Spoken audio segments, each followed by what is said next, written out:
Hello guys, কেমন আছেন সবাই? নিশ্চয়ই ভালো আছেন। আজকে আমরা ক্লিনিং ব্রিক্স বা ফেসিং ব্রিক্স লাগাবো। তো এই লাগানোর সময় আমরা কি কি বিষয় খেয়াল রাখবো এবং লাগানোর পূর্বে কি করণীয় এবং পরে করণীয় সেই বিষয় নিয়ে বিস্তারিত আলাপ করব। তো চলুন আমরা মূল বিষয়ে যাই।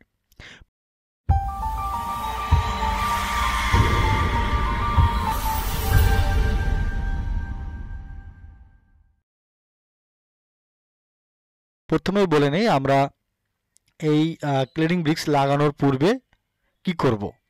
পূর্বে আমাকে অবশ্যই খেয়াল রাখতে হবে আমার ড্রয়িংয়ে কী দেওয়া আছে, অর্থাৎ ড্রয়িংয়ে কোথায় কোথায় ফেসিং ব্রিক্স মার্কিং করা আছে সেই বিষয়গুলো মেজারমেন্ট করে মালামাল রিকোজিশন দিয়ে মালামাল আনতে হবে। এবং আরেকটা বিষয় খেয়াল রাখতে হবে যে আমরা এই ক্লিনিং ব্রিক্স কী দিয়ে লাগাবো, বালু সিমেন্ট দিয়ে না অ্যাডিসিভ দিয়ে, এই বিষয়টাও মাথায় রাখতে হবে। আরেকটা বিষয় হলো আমরা যে সকল জায়গায় ক্লিনিং লাগাবো সেই সকল জায়গায় আমরা রাপ প্লাস্টার করব এবং এই রাপ প্লাস্টারটা অবশ্যই সরল সুতা এবং মাটামে করতে হবে এবং 100% আমরা ফিনিশিং প্লাস্টার যেরকম করি ঠিক সেম ভাবে আমরা রাপ প্লাস্টারও করতে পারি বা আমরা ফিনিশিং প্লাস্টারও করতে পারি।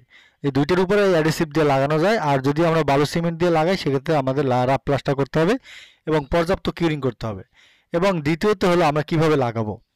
লাগানোর সময় আমার যে ক্লিনিংয়ের যে সাইজটা আছে এই সাইজটা আমরা মেজারমেন্ট করব এবং যে ওয়ালে লাগাবো ওইটার হাইট মেপে নিব। মেপে নেওয়ার পর আমাদের একটা বিষয় খেয়াল রাখতে হবে যাতে আমাদের উপরে এবং নিচে কোথাও শীত না খায়। আমরা ফুল সাইজ ক্লিনিং লাগাবো, সেটা বিবেচনা করে আমরা মেজারমেন্ট করব। আরেকটা বিষয় হলো আপনাকে নির্ধারণ করে নিতে হবে আমার গ্রুপ কত হতে হবে বা কত আমার লাগবে।